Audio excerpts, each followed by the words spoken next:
You are going to discuss Responsibility and Fate in Chronicles of a Death Foretold by Gabriel Garcia Marquez. Keep in mind that throughout this presentation, examples linked to responsibility and fate may also be appropriate for other essays and other topics. Let's start by discussing fatal coincidence. These are some extracts from page 13 and page 100 of the text. Firstly, let's look at the note that Santiago Nassar never discovered. Someone who was never identified had shoved an envelope under the door with a piece of paper warning Santiago Nassar that they were waiting for him to kill him, and, in addition to the note, revealed the place, the motive, and other quite precise details of the plot. The message was on the floor when Santiago Nassar left home, but he did not see it, nor did Davina Flor or anyone else until long after the crime had been consummated. Now, some things to discuss. Would the crime have occurred if the note had been seen? Well, I suppose we'll never know. This note represents many of the fatal coincidences that happened throughout this text.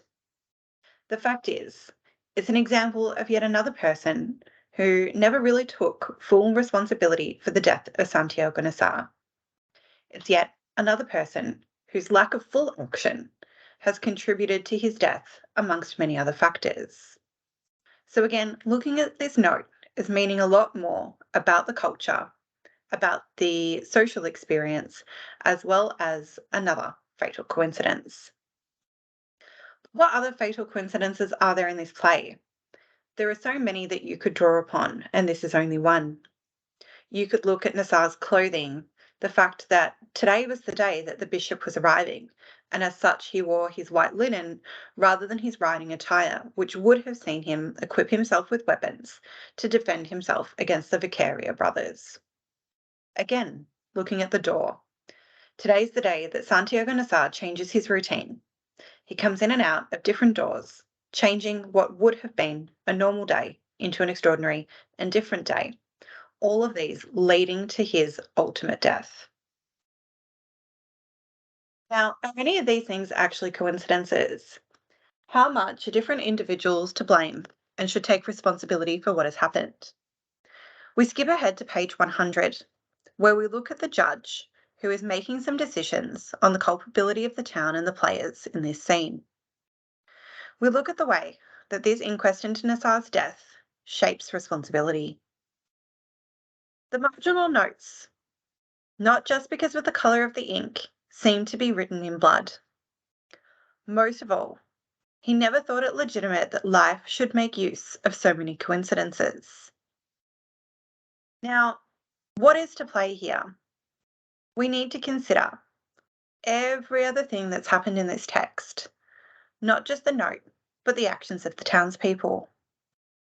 The fact that the marginal notes are written in what is deemed to be blood can be symbolic of being blood-covered hands, the way that the townspeople either acted or did not act.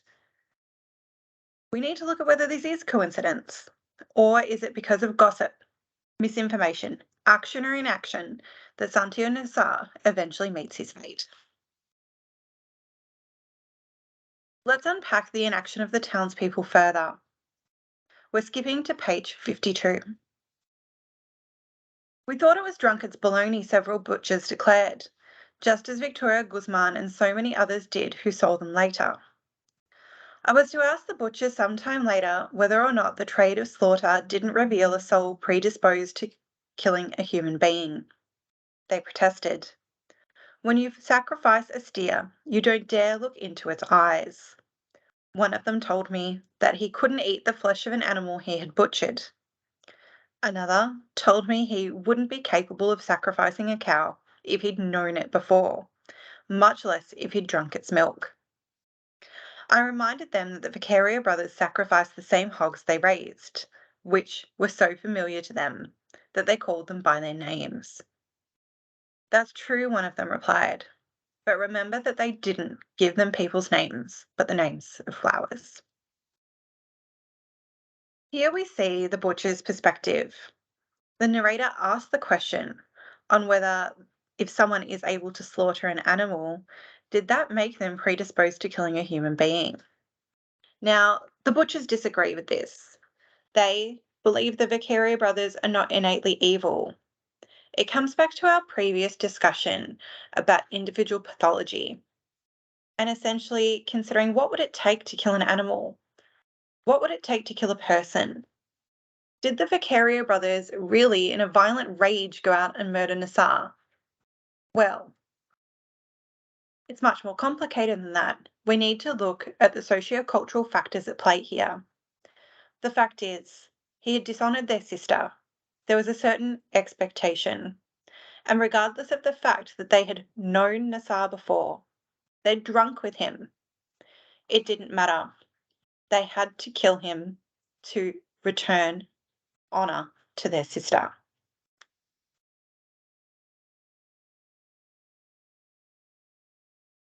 Further to this, we can not always continue to talk about the protagonists of this text. Our main characters, including Nassar, Angela, the Viccario brothers, we do need to show further depth and range of examples. On pages 11 to 12, Davina Flor later admits that she and her mother knew the fate of Santiago Nassar before he left the home and failed to warn him.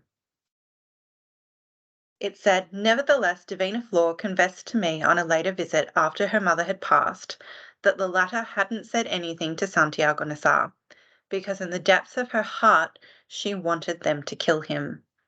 She, on the other hand, didn't warn him because she was nothing but a frightened child at the time, incapable of a decision of her own. And she'd been all the more frightened when he grabbed her by the wrist with a hand that felt frozen and stony, like the hand of a dead man. Now, knowing the history of the characters is important here. Victoria Guzman, who currently works in the Nassar household, was a mistress to Santiago's father, Ibrahim Nassar. For many years, this relationship continued, and obviously, this makes Victoria Guzman resentful towards the Nassar family for the abuse that she has suffered over the years.